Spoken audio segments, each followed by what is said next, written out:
주 찬양하고 기도하며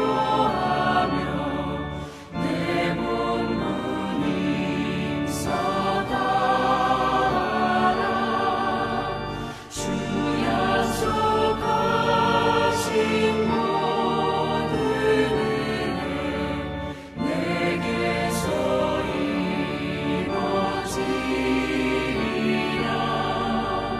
참되고 의지하는 자 주께서 기억하시리.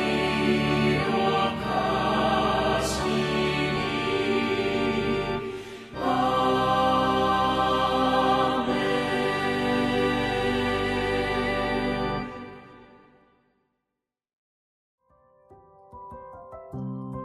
12월 13일 오늘의 말씀은 아모스 7장 10절에서 17절입니다.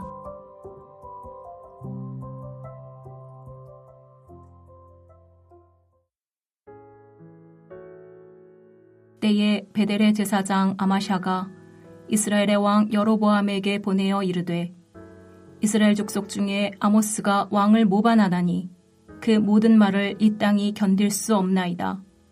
아모스가 말하기를 여로보암은 칼에 죽겠고 이스라엘은 반드시 사로잡혀 그 땅에서 떠나겠다 하나이다. 아마샤가 또 아모스에게 이르되 선견자야 너는 유다 땅으로 도망하여 가서 거기에서나 떡을 먹으며 거기에서나 예언하고 다시는 베델에서 예언하지 말라. 이는 왕의 성소요 나라의 궁궐임이니라. 아모스가 아마샤에게 대답하여 이르되 나는 선지자가 아니며 선지자의 아들도 아니라 나는 목자요 뽕나무를 재배하는 자로서 양떼를 따를 때에 여호와께서 나를 데려다가 여호와께서 내게 이르시기를 가서 내 백성 이스라엘에게 예언하라 하셨나니 이제 너는 여호와의 말씀을 들을지니라.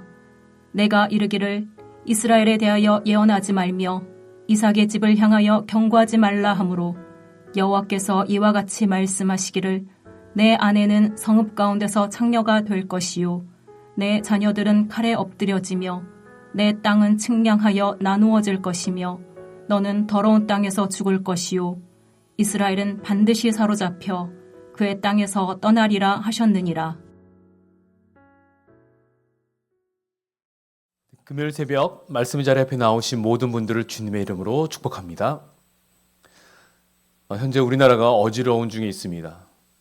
이러한 어려운 시국 속에서 다시 한번 우리가 누구인지, 내가 누구인지, 우리의 정체성 이것을 다시 한번 확인하고 돌아보는 것이 필요합니다.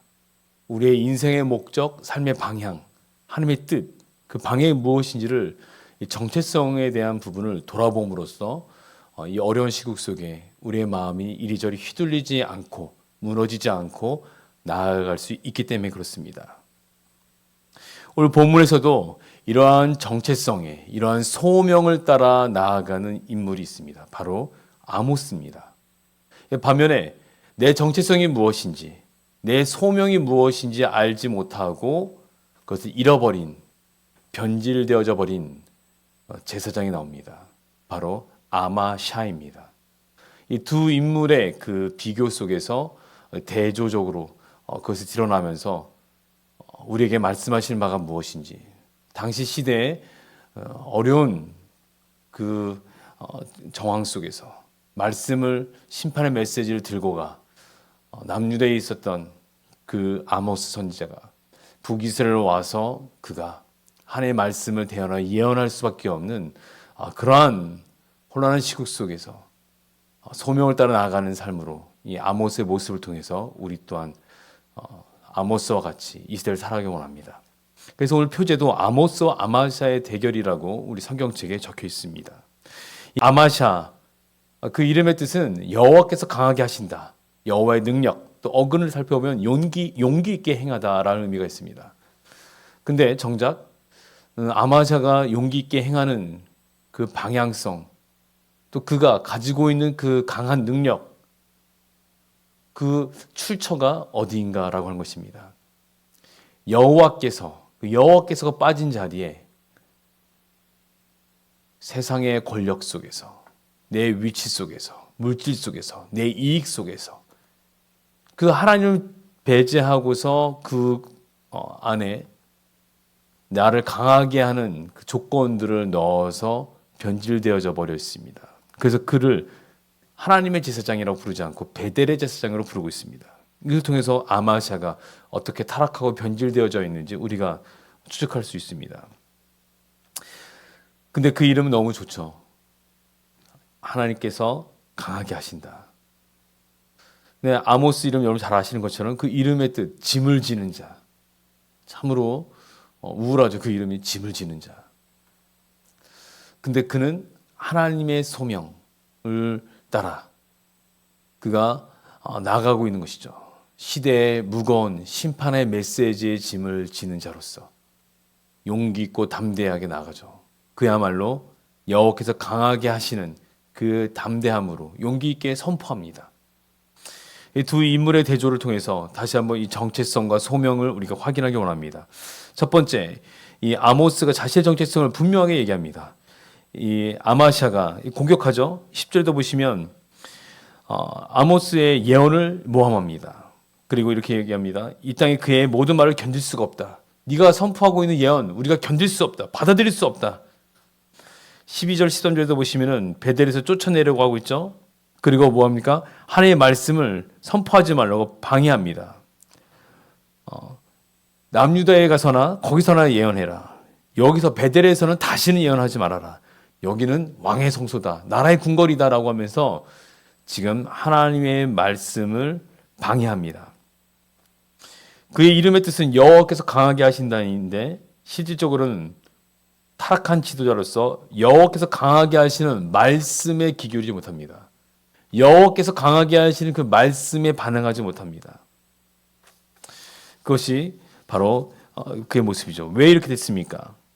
그것은 자신이 지니고 있는 이 직분이 권력화되어 있기 때문에 그렇습니다.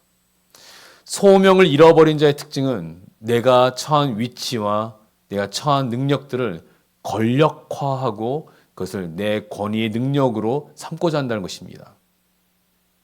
지금 오늘 이 시대가 그런 거 아니겠습니까?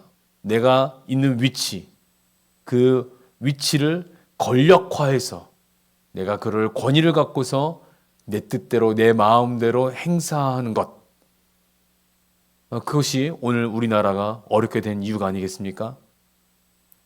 나를 부르신 뜻과 목적을 잃어버린 상태에서 그 가운데서 나가는 거죠. 그렇다면 오늘 우리도 마찬가지입니다. 그거는 우리도 마찬가지죠. 우리도 얼마나 이 직분의 권력화 속에 있습니까? 교회에서 직분을 감당할 때 나 자신의 영향력을 끼치기 위해서 그것을 드러내는 수단으로서 직분을 권력화하고 그 권위를 가지고 행사하고자 하지 않습니까? 또 이 아마샤는 어떠합니까? 껍데기뿐인 제사장이죠. 형식적인 신앙. 그렇다면 우리도 마찬가지 아니겠습니까? 우리 또한 내가 변질되고 왜곡될 수 있는 부분에 중요한 것은 형식적인 우리의 신앙, 예배와 봉사라고 하는 것을 통해서 뭔가 외형적으로는 우리가 진행하지만 신앙의 참된 본질을 잃어버린 상태에 있는 우리의 모습, 이것을 우리가 돌아봐야 됩니다. 그렇다면 우리 나아갈 방향이 무엇인가? 바로 아모스라고 하는 그 이름이죠. 짐을 지는 자. 어떤 짐을 지는 자입니까? 하나님께서 부르신 소명의 짐을 지는 자. 하나님께서 부르신 그 뜻을 지는 자. 하나님 주신 말씀을 짊어지는 자. 그 짐을 지는 자로 나아가는 삶이 되어야 되겠습니다. 14절에 아모스가 아마샤에게 대답하여 이르되 나는 선지자가 아니며 선지자의 아들도 아니라 나는 목자요 뽕나무를 재배하는 자로다.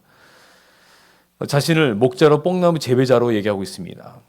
그는 종교적인 엘리트 계층도 아니었죠. 그는 단지 목자였습니다. 뽕나무 재배하는 평범한 사람입니다.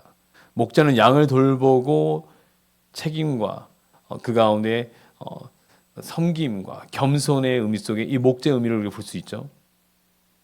뽕나무 재배하는 자, 뽕나무는 당시에 가난한 자들을 위한 열매였죠. 그러니까 사회적인 약자들, 가난한 자들과 함께 가깝게 지내고 있었다라고는 볼 수 있습니다. 목자와 뽕나무 재배자라고는 그 직업 자체가 그렇죠. 근데 그곳에서 그는 하나님의 말씀을 들었습니다. 그렇다면 우리가 돌아보게 됩니다. 내가 처한 위치 속에서 내 직업이 어떠하든지 간에 하나님께서 내게 주신 말씀을 따라서 그 말씀을 붙들고 살아가는 자, 이것이 바로 소명자의 기본 태도와 자세라고 하는 것을 우리가 볼 수 있습니다. 그는 자신이 누구인지 알았습니다.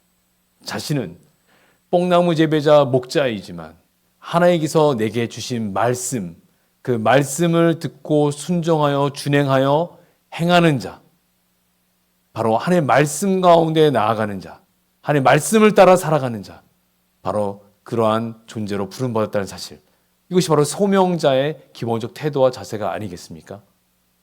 그렇다면 왜 아마샤는 변질되었을까요? 아마샤가 또 아모스에게 이르되 선견자야. 이 선견자는 선지자라고 하는 단어와 다른 단어입니다. 선견자는 그냥 환상을 보는 자. 그러니까 하나님 말씀을 예언하고 있는 선지자임에도 불구하고 그냥 환상을 보고 환상을 예언하는 이런 식의 각도로 지금 아모스에게 말하고 있습니다. 너는 유다 땅으로 도망하여 가서 여기 있으면 이러다 죽는다는 거죠. 협박하고 있는 것입니다. 유다 땅으로 도망하라. 유다 땅에서 이곳으로 보내신, 북이스라엘로 보내신 하나님의 말씀과 그 뜻, 여기에 전혀 듣지 못하고 반응하지 못하고 있습니다. 제사장일지라도, 베델의 제사장일지라도 그가 반응하지 못합니다. 그러므로 그는 소명을 잃어버린 자죠. 거기에서는 떡을 먹으면 거기서 예언하고 다시는 베델에서 예언하지 말라. 지금 하나님께서 예언하라고 명령하셨습니다. 근데 예언하지 말라고 지금 방해하고 있습니다. 이것이 소명을 잃어버린 자들의 특징입니다. 우리가 하나님의 말씀 가운데 살아갈 때 하나님의 말씀을 따라서 살아가는 그 방향과 기준과 삶의 모든 것들을 방해하고 막는 것, 이것은 우리가 소명자의 삶 속에서 거부하는 것입니다. 그렇다면 내가 누구인가를 점검할 때 중요한 점검이 있습니다. 오늘 우리의 하루의 시작, 오늘 우리의 삶의 모든 근거와 판단과 선택과 결정, 하나님의 말씀과 관계 있는가? 말씀이신 하나님과 내가 동행하며 주님과 함께 그 선택과 결정 속에 예수님이라면 어떻게 하셨을까? 예수님의 마음이 무엇일까? 예수님께서 무엇을 기뻐하실까? 이러한 선택과 결정 속에 우리의 생각과 우리의 반응, 우리의 모든 인식과 행동 자체가 그 가운데 동행하지 못하게 되면 우리는 순식간에 말씀을 거부하는 것이고 말씀을 외면하는 것이고 말씀이 아닌 내가 나의 생각을 통해서 나를 강하게 하는 것이고 내가 다른 무엇인가를 통해서 나를 강하게 하는 각도로 우리의 삶의 선택과 결정을 하게 되는 것입니다. 그 모든 방향은 자기 이익입니다. 그 모든 방향은 나의 권력화입니다. 나의 힘을 갖게 되는 권위에 대한 부분을 내가 사용하고자 하는 우리의 욕구인 것입니다. 그러므로 내 그러한 권력화와 내 권위를 가지고 내가 행사하는 부분에서 하나님이 빠지지 않도록 하기 위해서는 소명을 따라 살아가야 됩니다. 소명의 첫 출발은 하나님께서 내게 말씀하셨다. 하나님께서 나를 이렇게 하라고 말씀하셨다. 이 말씀을 통해서에만 우리는 소명자의 삶을 살아갈 수 있습니다. 그것이 바로 오늘 우리의 정체성, 바로 그리스도인입니다.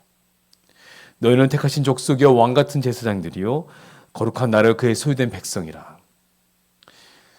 우리는 예수님의 길을 따라가는 자들입니다. 우리는 왕, 선지자, 제사장 이 삼직을 따라서 이 땅 가운데서 다스리고 나가는 청지기입니다. 청지기적 관점으로 살아가는 자들입니다. 그런데 내가 주인의 의도와 뜻을 따라가는 충성된 청지기의 위치가 아닌 청지기의 위치 속에서 내 뜻을 따라 주인의 뜻과 의도와 상관없이 내 마음대로 내 원함대로 가게 되면 소명은 변질되어 권력화되어 내 위치의 청지기적 위치가 주인의 권력을 행사하게 되는 그러한 악한 왜곡되어져 버리는 상태로 전락하게 됩니다. 그럼 우리 삶의 자리에서 우리 이름에 맞게 가정에서도 그리스도인이라고 하는 이름으로 자녀들과 함께 말씀을 가르치고 양육하고 세워나가는 우리 삶이 되기 원합니다. 금주 수요일의 말씀이 그러한 말씀 아니었습니까? 그럴 때 참된 안식과 평강을 우리 가정의 자녀들과 함께 누릴 수 있는 것입니다. 함께 그러한 아름다운 가정을 만들어가는 것이죠. 나의 직장 현장에서 하나님의 공의와 사랑을 따라 실천하고 선한 영향을 끼치는 그리스도인으로서 그 자리에서 말씀대로 살아가는 삶을 살아내야 됩니다. 이것이 우리의 소명이고 부르심의 위치입니다. 교회에서도 마찬가지 우리의 직분이 권력화되지 아니하도록 내가 봉사하고 섬기는 것들이 나의 의로서 자기 의를 내세우는 권력화의 도구로 삼지 아니하도록 하나님의 영광만을 드러내는 우리의 삶이 되어야 되겠습니다. 따라서 다시 한번 내가 누구인지를 돌아보면서 이 아모스처럼 하나님의 부르심에 순종하여 청지기적 삶으로 우리가 이 시대를 그리스도인으로 합당하게 살아내기 원합니다. 그래야 할 때 우리의 이 대한민국이 이 어려운 정황 속에서도 우리 그리스도인의 참된 빛과 소금의 존재로서 우리가 이 시대를 아름답게 인도해 갈 줄 믿습니다. 같이 함께 기도하겠습니다. 아버지 하나님 감사합니다. 참으로 시대가 어렵고 우리나라가 어려운 정황 속에 처해져 있습니다. 이러할 때 더욱더 빛과 소금의 존재로서 주님께서 우리를 부르신 그 소명을 따라 우리의 정체성을 따라 다시금 우리의 가정에서 직장에서 세상에서 그리고 교회 공동체 안에서 권력화되어 내가 내 권위의 능력들을 마음껏 사용하는 것이 아니라 여호와께서 강하게 하신다. 하나님으로부터 임한 그 힘, 바로 말씀부터 출발되어지는 우리의 삶의 모든 곳곳에서의 온전한 소명을 따라 살아가는 그리스도인의 합당한 정체성을 살아갈 수 있도록 힘을 허락하여 주시고, 그리할 때 대한민국의 여러 어려움들이 나를 통하여 나로부터 시작된 회복이 임할 줄 믿사오니 주님 동행하여 주시고 함께 역사하여 주시고 우리나라를 긍휼히 여겨 주시옵소서. 감사드리며 예수님 기도합니다. 아멘. 하늘에 계신 우리 아버지여, 이름이 거룩히 여김을 받으시오며 나라가 임하시오며 뜻이 하늘에서 이루어진 것 같이 땅에서도 이루어지이다. 오늘 우리에게 일용할 양식을 주시옵고 우리가 우리에게 죄 지은 자를 사하여 준 것 같이 우리 죄를 사하여 주시옵고 우리를 시험에 들게 하지 마시옵고 다만 악에서 구하시옵소서. 나라와 권세와 영광이 아버지께 영원히 있사옵나이다. 아멘.